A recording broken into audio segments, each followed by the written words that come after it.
Yo les gars, aujourd'hui je vous emmène avec moi 24 heures dans ma vie de day trader à Bali. Je vais vous montrer mon quotidien, je vais vous montrer comment j'ai pu exécuter une position complète qui m'a rapporté plus de 8000 dollars de profit en live avec mes élèves. Je vais également vous montrer comment je m'organise aujourd'hui dans mon trading avec des sessions qui ont lieu à 21 heures chaque soir. Et en plus de ça, je vais vous montrer qu'est-ce qu'on peut faire à Bali, comment on peut s'occuper en dehors du trading. Bref, installez-vous bien et pensez à vous abonner avant de commencer cette vidéo. De retour à Bali, ça y est, après la Thaïlande, retour ici dans cette île où tout le monde se dit mais pourquoi tout le monde va à Bali? Et puis quand tu viens, tu comprends pourquoi tout le monde vient ici. Franchement, cette île, elle a un mood, elle a quelque chose de spécial, franchement j'adore. Donc, au programme aujourd'hui, je vous fais un petit vlog 24 heures avec moi dans ma vie. Ça fait très longtemps que je n'ai pas fait de vlog, donc vous allez voir, ça va être chill. Je vais vous montrer un petit peu comment je vais dérouler ma journée. Là, il est 9h30, j'attends la livraison du petit déjeuner. Ensuite, on va aller partir faire une séance de sport. Et puis après, voilà, on va voir un peu comment ça va se passer. Mais là, j'ai hâte de faire un petit peu, montrer un peu le lifestyle ici, parce que je sais qu'il y a pas mal d'élèves d'ailleurs à moi et aussi de gens qui me suivent, qui voudraient venir à Bali, qui m'ont envoyé des messages, comment ça se passe là-bas, comment ça se passe niveau trading, parce que les gars, vous allez voir, on trade tous les soirs à 21h30. Donc le décalage horaire est ici, il te met une balle complète. Mais vous allez voir, on va voir comment on s'organise. Donc let's go, c'est parti dans une journée dans ma vie de trader à Bali. Le voilà, le voilà. Allez les gars, ça régale, c'est parti. La journée peut enfin commencer. Tac. Les gars, je me suis régalé là. Des fois, je commande ça le matin.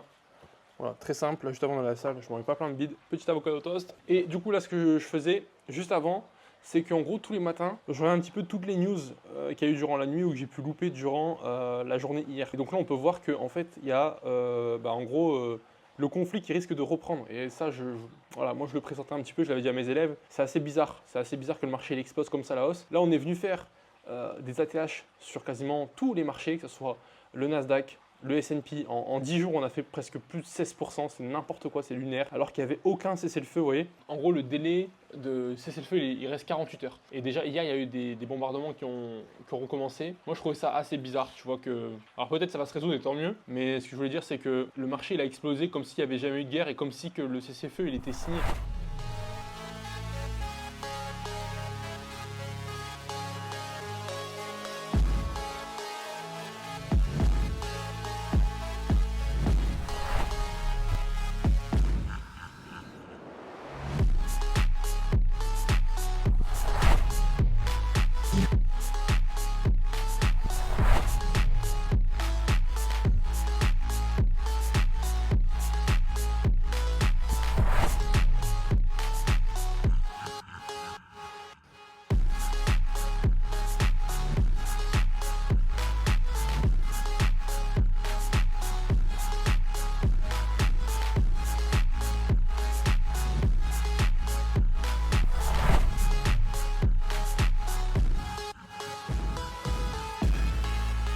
Littéralement la meilleure salle de Bali, les gars.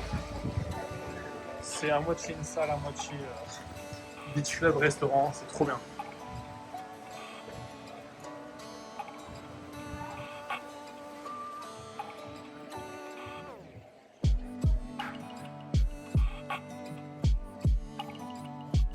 Là, les gars, il y a un sauna, un deuxième sauna, bain froid, jacuzzi, il y a absolument tout. Là, petit restaurant, grande piscine pour se poser, c'est incroyable.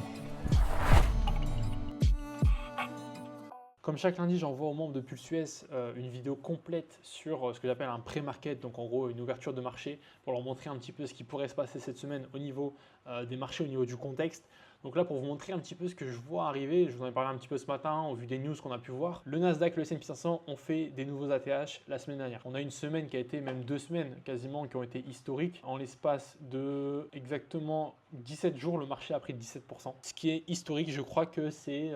j'ai vu une stat qui disait qu'en gros, c'était une fois sur 60 que ça arrivait. Genre, c'est juste énorme d'avoir une aussi grosse hausse du marché. Donc, à quoi s'attendre honnêtement cette semaine? C'est ça qu'il faut être vigilant. Le lundi, surtout, regarder un peu ce qui se passe, puisqu'on avait les marchés qui étaient fermés. Ce week-end, il y a eu des news, etc. Donc, comment le marché va réagir à l'ouverture du marché américain, ça va être très important de regarder. Moi, de mon point de vue, je disais ça à mes élèves la semaine dernière, je disais ça me semble étrange. Il n'y a pas d'accord, il y a toujours la guerre. Qui est entre guillemets en cessez-le-feu. Le pétrole qui est toujours quasiment au-delà de 100 dollars le baril. Là, on a combien ce matin? Bon, on est là, on passe à 87. Mais il y a quelques jours, le pétrole était encore à 100 dollars. Le marché continuait de monter. Moi, je trouve ça bizarre. Donc, je ne sais pas si j'hallucine ou pas. Mais pour l'instant, en tout cas, les faits sont là. C'est que le marché, il est totalement bullish. et que les acheteurs sont totalement aujourd'hui en profit, tout le monde est en profit sur le marché. Moi, ce que je vois là, c'est que le Nasdaq a fait un ATH et honnêtement, en fait, on ne peut pas avoir un marché qui monte comme ça indéfiniment. Au bout d'un moment, le marché il doit retracer, doit rééquilibrer le prix, donc c'est-à-dire retracer certaines zones de fair value gap pour remettre de l'équilibre dans le prix. Est-ce que ça va être cette semaine? Oui. Pour quelles raisons le marché va rechuter, etc. Est-ce qu'il va y avoir un nouveau conflit qui va exploser? Est-ce que ça va être la reprise du conflit? Je ne sais pas. Mais en tout cas, ce que je vois, c'est que pour l'instant, le prix, jeudi, il est clairement bullish, mais on commence à avoir des signes forcément de retournement. Le premier signe de retournement qu'on a, c'est qu'on arrive sur des prises de liquidité majeures. On a pris tous les stops des vendeurs ici, ont été capturés en l'espace d'une semaine. Moi, au niveau daily et surtout horaire, on commence à accumuler pas mal de liquidités ici en dessous sous le prix. On voit que le prix n'a plus autant de force comme il avait lundi, mardi, mercredi, on avait de la force. Alors on voit que jeudi, c'était plus calme, vendredi, c'était plus calme, même si on est venu livrer l'ATH. Donc moi, la première chose que j'ai observé ici dans mon analyse technique, c'est déjà le maintien des fair value gap. C'est vraiment ce que je regarde le plus qui me donne la dynamique du prix. Plus on maintient les fair value gap haussiers, plus le prix est bullish et plus il peut continuer de monter. Donc ici, on est dans un beau fair value gap H4. Ça, je regardais, si on commence à casser, à perdre ce fair value gap H4, je me dis qu'on va pouvoir rentrer dans un retracement plus profond. Je ne dis pas qu'on va aller sous les plus bas, mais je dis qu'on pourrait commencer justement à avoir l'indication qu'on est potentiellement en train de retracer ce mouvement haussier. Peut-être qu'on va le retracer de cette manière-là avant de repartir à la hausse. Okay, le S&P 500, comme je l'ai dit dans mon review, c'est la même chose. D'ailleurs, si vous voulez accéder au review complet, je vous le mets. Vous rejoignez mon Telegram, je vous l'enverrai à tous. Je vais le poster là dans quelques instants pour que vous ayez accès à la review complète. Et chaque semaine, j'envoie des reviews de marché. Je partage ma vision, mes potentielles positions. Donc comme ça, vous avez accès à tout ça dans mon canal Telegram. Donc voilà un peu ma vision. On verra bien ce que le prix va nous donner. Là pour l'instant j'ai simplement identifié tous mes différents niveaux, mes différents scénarios. Là je vais couper les écrans parce qu'honnêtement il n'y a rien à faire. Je vais aller voir un petit peu ce qui se passe dans le Discord avec mes élèves, leur envoyer toute la vidéo pour qu'ils aient un maximum d'informations. Et puis ensuite voilà, on continue la journée, il est 15h, on a du temps avant la session. Donc ça c'est l'entrée, villa d'ailleurs qui est très cachée dans un petit chemin. Quand tu rentres directement ici, mon petit douche extérieur, là directement la vue sur la piscine. Moi j'aime beaucoup à Bali, c'est ça, c'est la couleur des piscines. Ensuite vous rentrez, bon ici vous avez une pièce principale, cuisine, salle à manger. C'est très joli, c'est la première fois que je vois ce genre de... Ils font des moulures comme ça. C'est franchement assez joli. Même la cuisine est toute récente, donc franchement c'est impeccable. Et donc voilà, ça c'est la pièce à vivre. Chose qui est assez bizarre, c'est qu'il n'y a pas de salon en fait. Du coup on en a pris un pouf qui était dehors, mais bon on l'utilise jamais. Mais je pense qu'il aurait dû mettre un petit canapé là, une table plus petite. En fait c'est une villa de 2 chambres, ouais, c'est très simple. Hein. Mais franchement nous ça fait largement le taf pour travailler. Ici, première chambre principale à gauche. C'est là où je dors. Madame a mis son petit setup ici. Là, on a loué des bureaux comme ça, je vais vous montrer juste après. Là, salle de bain, bonjour. Donc, salle de bain, ici, grande salle de bain. Et ensuite, deuxième chambre que moi j'utilise du coup pour travailler. Donc, pareil, là, je n'utilise pas le lit. Juste le setup que je me suis installé ici. Franchement les gars, ça fait vraiment la différence. Ça c'est ce que j'avais pas en Thaïlande et c'est pour ça qu'au mois de mars on n'a pas fait des perfs énormes. Mais là par contre au mois d'avril ça va être banger. Et enfin salle de bain, voilà, bon, c'est exactement quasiment la même. Ah, c'est cool, franchement c'est... En fait à Bali vous avez tout, on peut avoir salle de bain extérieure, salle de bain intérieure. Petite vue là sur la piscine pour travailler. Et on va se mettre un petit peu au boulot, je viens de rentrer. On va commencer à ouvrir les écrans, on regarde un peu ce qui s'est fait durant la nuit, regardez l'open du marché. Donc j'ai loué une chaise ergo, j'ai loué un grand écran, j'ai loué le bureau assis debout mais qui reste assis. Ça les gars j'ai loué pour un mois, 80 € le mois et franchement ça me régale absolument. C'est ultra confort et du coup ça fera la différence. Et là je suis bien installé, je suis très content d'avoir pris ce genre de setup. Voilà, hop, on va regarder un petit peu ce qui s'est fait au niveau de nos élèves dans le Discord là, dès le matin on va faire un petit check. Et puis voilà, la journée va commencer, je dirais même la semaine va commencer. Pour vous donner un peu une idée du prix qu'on paye ici, pour un mois on paye 2000 $, enfin 2000 €. En réalité c'est du Airbnb donc c'est assez cher, enfin c'est plus cher, il y a beaucoup mieux pour le même prix, je vous cache pas. Que là bon c'est pas non plus ouf, pour 2000 €, il y a beaucoup mieux. Mais vu qu'on l'a pris 3-4 jours avant de venir, il n'y a plus beaucoup de choix, on n'a pas pu négocier. Donc voilà, on prend ça pour un mois, franchement ça fait largement le taf. L'histoire c'est d'être bien proche de la salle, de pouvoir installer un setup, de pouvoir travailler et de pouvoir sortir avec tout ce qui est à côté. Il y a pas mal de bars, de restaurants.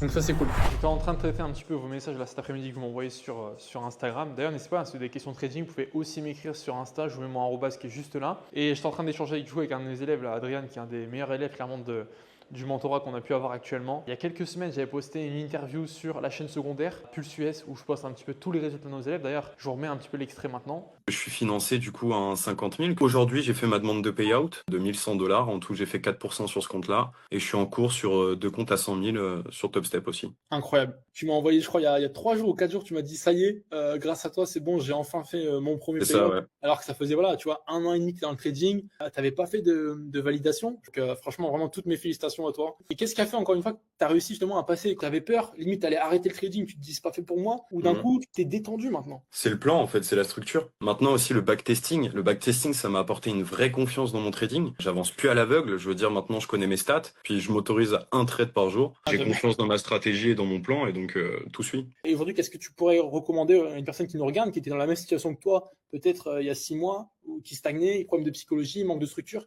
Qu'est-ce que tu lui recommandes aujourd'hui? Je leur recommande de vraiment structurer son trading, prendre son temps aussi, de pas vouloir être trop impatient par rapport au profit et tout le reste. C'est quelque chose qui va venir au fur et à mesure et vraiment en backtestant, en allant jour par jour. Au final, bah, les profits, c'est juste la conséquence de toute la discipline et tout le plan que tu as juste à côté, quoi. Et donc à ce moment-là, Adrien, comme vous l'avez vu, il avait financé 250 000 $ et il avait fait son premier payout chez Topstep. Dites-vous que à ce moment-là, genre littéralement 4-5 mois avant, Adrien était sur le point d'arrêter le trading. Là. Littéralement, il n'avait aucune, enfin pas une structure et il était en train de se demander est-ce que le trading c'est vraiment fait pour lui. Là, il m'a renvoyé un message quand j'ai mis la publication. Il m'a dit bah là, je suis passé à 350 000 depuis hier, donc 350 000 financés.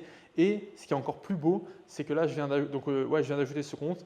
Et encore, j'ai perdu un 50K il y a 2 semaines. Et là, je suis à 2500 de payout au total, prochaine demande à la fin du mois. Donc là, c'est littéralement insane parce que, bah, en fait, plus on avance et plus il me dit, même là, hier, il a répondu à ma story sur le trade que j'ai pu partager. Il a fait un TP à 1800 $. J'ai dit très beau pour un lundi.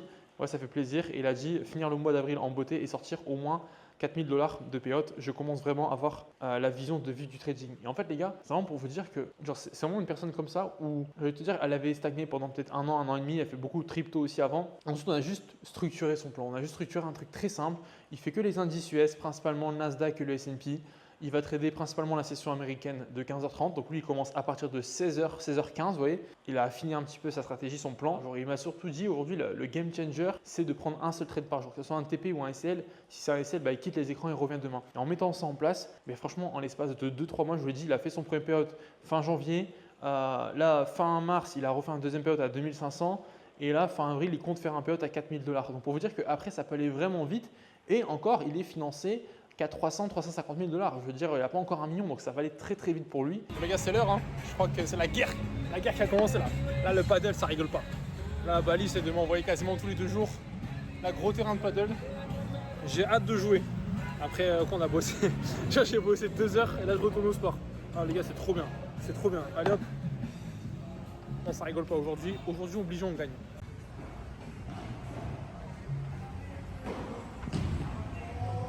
Attends, il est chaud. Voilà, c'était comment le paddle là? C'était lourd. T'es mort? T'es chaud? T'es chaud, hein? Là, les gars, on a fait petit resto, petit breakfast. Il y a qu'à Bali, vous pouvez voir ça, les gars. Il y a zéro sécurité. L'échelle, elle est posée.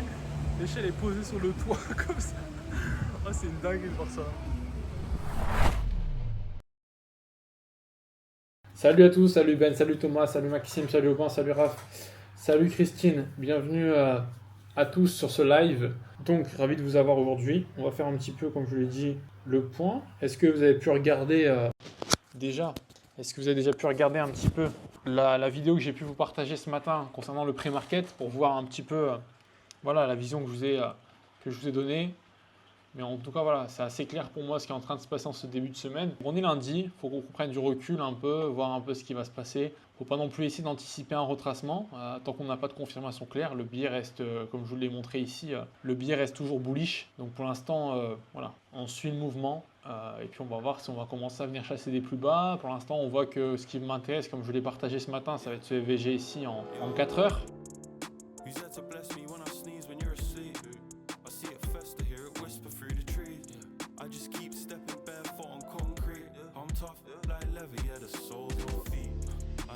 Il est bientôt 23h ici et je suis en train d'attendre mon setup gentiment. J'ai mis un ordre limite. Il y a peut-être moyen qu'on se fasse déclencher. Vous allez entendre en live avec moi. On va voir si je me fais déclencher. Là, je vais placer un ordre de vente un ordre de vente sur le S&P 500. Voilà, on a vu en live avec les élèves, on a un bon setup. On est lundi, on est contre le biais qui est complètement haussier sur le marché, donc c'est un peu plus risqué. C'est pour ça que je divise toujours mon risque par deux quand je vais trader en fait contre mon biais. Si mon biais, je vois qu'en daily, en horaire, on est vraiment bullish, je vais diviser mon risque par deux si je prends une vente, d'accord? Parce que forcément, ça réduit les probabilités. C'est toujours mieux de trader dans le sens du biais.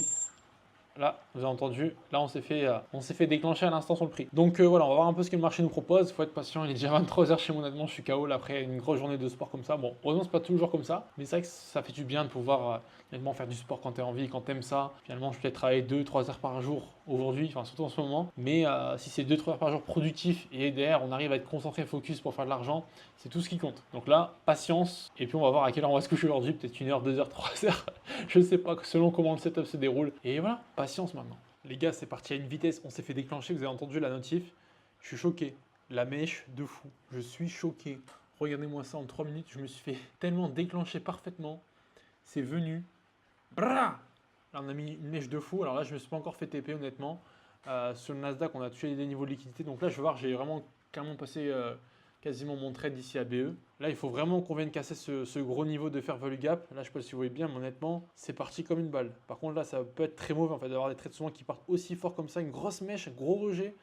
Faut faire gaffe, honnêtement. Là, j'ai toutes mes positions, alors quasiment qui sont en train de courir là. Ici, toutes mes positions dans le vert. Il faudra voir ce que ça donne par la suite.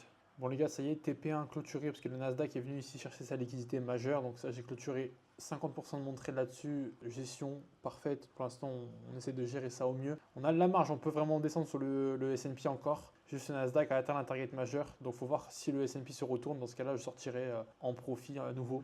Pour l'instant, j'essaie de trailing stop, suivre simplement le marché.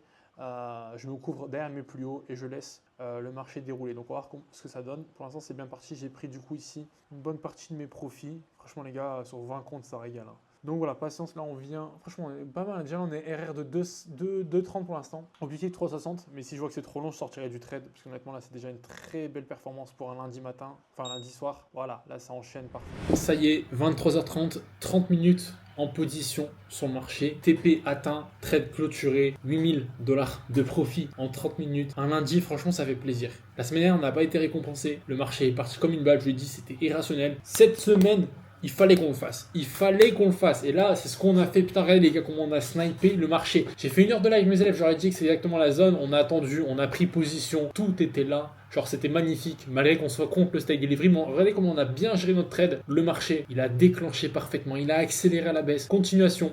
J'ai pris mes profits partiels de manière intelligente et je suis très content. Ici, on a pris les premiers profits avant même de toucher la sell side. Pourquoi? Parce que le prix du Nasdaq ici était venu prendre ici la liquidité majeure sur London Low sur le Nasdaq. Donc là, je me suis dit potentiellement le Nasdaq peut se retourner. Et donc si le Nasdaq se retourne, il y a de fortes chances que le S&P le suive. Donc j'ai pris première position, clôture 50% sur ces niveaux.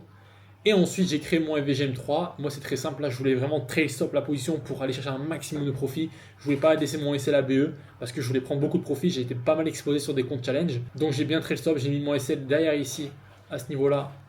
Hop, ici, juste là. Le marché ensuite est revenu et j'ai bien fait parce que regardez comment il a accéléré à la hausse. Malgré qu'on n'a pas été on n'est pas venu ici chercher la sell side. Ça vous montre à quel point le marché des fois, c'est logique qu'il aille plus bas. Mais avant tout, il peut peut-être remonter. Ça m'aurait embêté de fermer ma position ici, sachant que j'ai loupé tout ce mouvement-là. Vous comprenez? Donc là, c'est pour ça que j'ai bien géré. J'ai bien clôturé. J'ai dû clôturer, je pense, j'ai pas fait les calculs, mais entre 1.8 et 1.2 R maximum. Mais pour un lundi, je suis très content parce que là, quand vous regardez les profits, là, ça fait plaisir. Quand vous voyez qu'il n'y a que du vert partout sur le graphique, ici sur le logiciel que j'utilise, et on est à plus de $8000 de profit. Je pense qu'il y a au moins 50% où je suis en challenge parce que j'ai relancé beaucoup de comptes Apex, notamment dans le challenge de 0 à 200K en 30 jours, qui a du coup qui avance très bien avec ce trade pour commencer la semaine. J'espère le finir cette semaine, honnêtement. La patience paye.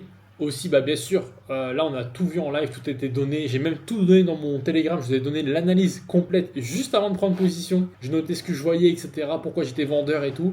Tout a été partagé, donc n'hésitez pas déjà à rejoindre le Telegram si c'est pas encore fait. Je pense que la plupart c'est fait, mais si tu l'as pas encore fait, fais-le maintenant. Et voilà, que dire. Voilà, je voyais un trade forcément aller plus bas, mais faut prendre ce que le marché nous donne. Faut pas avoir des attentes irréalistes. Ce qui compte, c'est d'être régulier. Tous les jours, tu prends ton 2R, 2R, 2R, c'est ça qui compte. On s'en fout de chercher 5, 6 R, on s'en tape. Ce qui compte, c'est le win rate. Parce que le win rate, un bon win rate, va permettre d'être mieux psychologiquement, d'enchaîner les graphiques verts tous les jours, enfin les gains, va te mettre bien mentalement. Donc là, honnêtement, tout y était. C'est une analyse complète que j'ai partagée avec les élèves. Ça, c'est tout ce que je vous apprends au sein du système Pulse US, d'accord? D'avoir un système qui est mécanique. On se concentre uniquement aujourd'hui sur un seul actif, donc soit le Nasdaq, soit le S&P, voire les deux. Une seule session, on traite que la session américaine, l'ouverture de 15-30. Principalement, c'est ma spécialité. Et ensuite, un seul setup. Les setups A+, les setups qui sont les plus performants et aujourd'hui qui ont le plus de probabilité de se réaliser. Donc voilà, c'est comme ça qu'on fait. On se concentre sur ce qui marche, on se focus. On n'est pas là pour vous apprendre des concepts de trading, on est là pour vous apprendre aujourd'hui un système.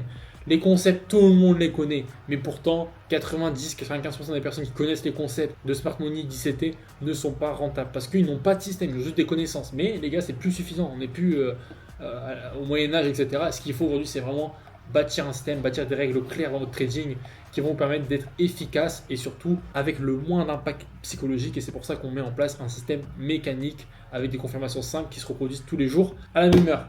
Donc voilà, 23h30, ma journée va enfin prendre fin. Franchement, quelle journée les gars, c'est incroyable, non? J'ai quoi? J'ai travaillé 2 heures 2 heures, 3 heures. Non, franchement, j'abuse pas. Aujourd'hui, j'ai vraiment fait une journée de détente. Mais c'est ça qui compte. Et ouais, j'ai bossé peut-être, voilà, sur mon trading. J'ai lancé le live, était à 21h30, là, il est 23h30. Même pas 2 heures de session. Et encore, il a fallu attendre que le setup se présente. Mais sinon, en vrai, c'est, voilà, on va dire 1 heure. Vous avez votre setup, vous rentrez en position, vous gérez votre trade. C'est tout. Là, je coupe les écrans. J'ai fait ma perf du jour. La semaine commence bien. On est lundi, on va y aller tranquillement. Et je suis très content. Et ça, c'est le genre de journée que, depuis des années, je visualise. En fait, je veux vraiment ne pas dépendre de mon trading dans le sens où je trade quand j'ai envie, j'organise ma journée comme je veux et mon trading c'est plus devenu une tâche, en mode c'est devenu un plaisir. Voilà, je sais que j'ai 2 heures de ma journée, à 21h c'est réservé à ça, le reste du temps je fais ce que je veux. Demain je me lève à 10h, je vais aller à la salle, encore une fois je vais faire la même routine, je vais me balader. C'est ça que je kiffe parce qu'en fait quand j'ai besoin, je mets en pratique mon système, je mets en pratique. Alors c'est vrai qu'il y a des semaines où j'ai pas été récompensé. La semaine dernière on a pris un seul trade, on a fait un SL parce qu'il n'y avait pas d'opportunité. Là, voilà, là ça change déjà, on voit que le marché il est un peu mieux. On a pris toutes les liquidités, bref, la configuration est beaucoup plus intéressante. Et donc on a des opportunités, et donc on applique notre win rate qui est quand même de 75-80%, ce qui est énorme. Parce que je suis très sélectif dans mes setups. C'est ça qui fonctionne, il faut que vous soyez sélectif, mais pour ça il vous faut un système mécanique clé en main. Et moi aujourd'hui c'est ce que je peux vous apporter avec l'accompagnement que je mets aujourd'hui pour quelques élèves que j'accompagne tous les mois. D'ailleurs vous avez le formulaire dans la description si vous souhaitez aujourd'hui maîtriser un setup, aller chercher ce genre de liberté. Aujourd'hui moi j'ai vécu à Dubaï, j'ai vu encore, j'ai une partie de l'année dans les îles parce que je me sens mieux. Et en fait la vraie liberté pour moi c'est ça en fait. C'est pas tout le matériel qu'on peut avoir, j'étais pendant 1 an et demi là-dedans, j'ai vu comment ça se passe. Je vous garantis que la vraie liberté c'est ça en fait, c'est de se lever à l'heure qu'on veut, de pouvoir trader quand on a envie, appliquer un système à côté, faire ce qu'on veut. Et putain, c'est incroyable, vraiment, je vous jure, c'est incroyable d'avoir ce genre de liberté. Vous vous sentez vraiment libre, c'est un sentiment, c'est même pas vous l'êtes, c'est vraiment un sentiment. Et en plus, oui, vous l'êtes aussi. Je sais pas comment dire, voilà, moi je kiffe honnêtement ce genre de vie. Je le visualisais il y a plus de 3 ans. Je me dis, tiens, ça serait incroyable d'aller à mon sport tous les jours, de plus devoir travailler pour quelqu'un, etc., de faire ce que j'aime, voir mes potes au paddle et tout. Enfin, c'est trop bien. Franchement, c'est trop bien. Je vous le souhaite à tous un jour de le faire. Et vraiment, le trading peut vraiment vous y emmener. Ça sera pas facile, ça pourra prendre du temps, je vous cache pas. Mais en fait, vous pouvez vraiment gagner du temps. Genre, faites les bons choix, vous pouvez vraiment gagner du temps. Moi, j'ai perdu plus de 3 ans, 3 ans et demi, 4 ans peut-être, parce que j'ai pas de système, juste des connaissances. Je tourne en rond, j'essaie des stratégies, mais il n'y avait pas de cadre, il n'y avait rien en fait. En fait, un trading sans cadre, sans structure, ça ne peut pas marcher. Ça marchera une fois, puis après une perte, puis un gain, puis une perte. En fait, ce serait jamais rentable. Sur ce, les gars, je vais clôturer ce petit vlog. N'hésitez pas à me dire dans les commentaires si vous voulez davantage de vidéos comme ça où je vous montre un petit peu mon quotidien, comment je m'organise, comment je gère mon trading. Ça m'a fait plaisir de faire cette vidéo et on se retrouve la semaine prochaine pour une nouvelle vidéo. C'était Teminvest. Tchuss.